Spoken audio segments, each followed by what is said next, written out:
नमस्कार।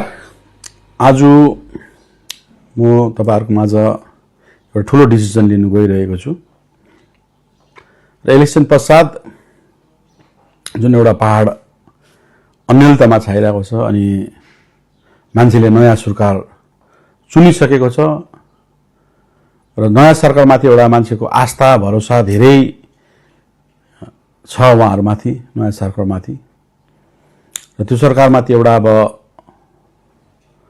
हाम्रो जातिले न्याय र उन्मुक्ति पाउँछ भन्ने पनि मान्छेको भरोसा आस्था छ। त्यसलाई मैले एक्सेप्ट गर्नुपर्छ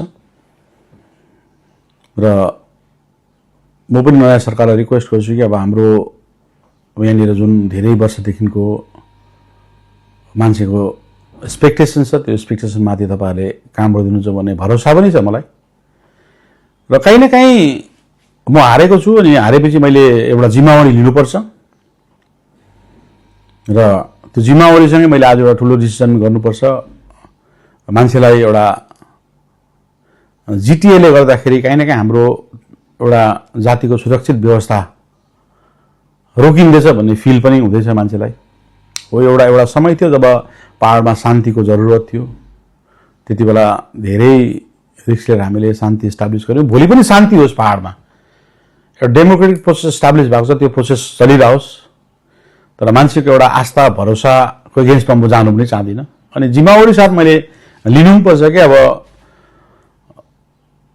हारेपछि एउटा हारेको जिम्मेवारी मैले बोध गर्नुपर्छ र मान्छेको आस्था भरोसा अब अहिले घरि जीटीए माथि छैन। जीटीएले के हाम्रो जातिको आउँदै गरेको ठूलो व्यवस्था नै रोकिन्छ भन्ने उहाँहरुको मनसाय पनि छ र अब सायद यो समय हो हामी सबै मिलेर यो जातिको उत्थानपट्टि लाग्नुपर्छ भन्ने जस्तो लाग्छ। सबै इगो भएर मात्रै हुँदैन र आजदेखिको म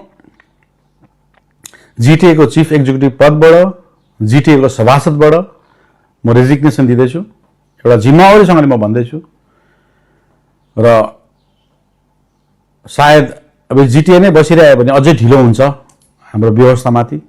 अनि जीटीए माथि अब पर्सेप्सन यस्तो बिग्रेको छ, अब जीटीए माथि भ्रष्टाचारको आरोप छ, लान्चामा लागिरहेको छ। जीटीए मा पैसा नै धेरै कम्ती आउँथ्यो अनि